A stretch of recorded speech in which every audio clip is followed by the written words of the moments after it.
नमस्कार मित्रांनो. तर आज आपण महाराष्ट्र शासनाचा 1 जुलै 2026 रोजीचा अत्यंत महत्त्वाचा शासन निर्णय पाहणार आहोत.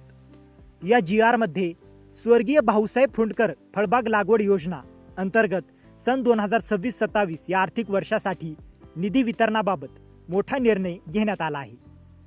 तर या योजनेसाठी शासनाने किती निधी मंजूर केला आहे, पहिल्या टप्प्यात किती रक्कम वितरित झाली आहे आणि हा GR नेमका कोणासाठी आहे, ही सर्व माहिती या व्हिडिओमध्ये सविस्तर जाणून घेऊया.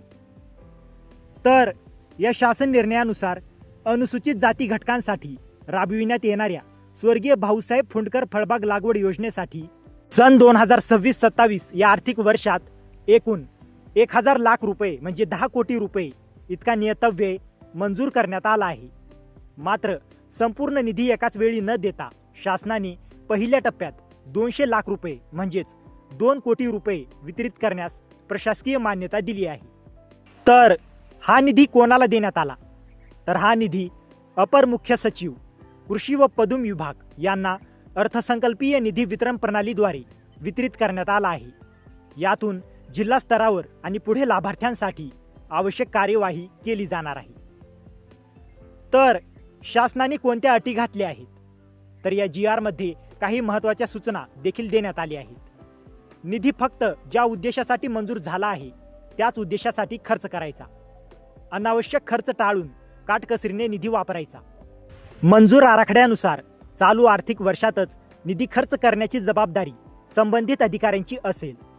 प्रत्येक महिन्याच्या 10 तारखेपर्यंत खर्चाचा अहवाल, निधी उपयोगिता प्रमाणपत्र आणि भौतिक प्रगतीचा अहवाल शासनाला पाठवावा आणि अनुसूचित जाती घटकांसाठी मंजूर झालेला निधी त्याच घटकांवर खर्च होईल याची विशेष काळजी घ्यावी. तर या GR मधून शेतकऱ्यांना काय फायदा, तर या शासन निर्णयामुळे योजनेसाठी निधी उपलब्ध झाल्याने पात्र लाभार्थ्यांना फळबाग लागवड योजनेअंतर्गत अनुदान वितरणाची प्रक्रिया गतीने सुरू होण्यास मदत होईल. मात्र लक्षात ठेवा, हा GR नवीन अर्ज मागविण्याबाबत किंवा अनुदानाच्या नियमांमध्ये बदल करण्याबाबत नाही. हा केवळ निधी वितरणासंदर्भातील शासन निर्णय आहे. तर मित्रांनो, जर तुम्हाला या GR ची PDF हवी असेल तर डिस्क्रिप्शनमध्ये आपल्या टेलिग्राम चॅनेलची लिंक दिलेली आहे. तिथे जाऊन तुम्ही या GR ची PDF घेऊ शकता.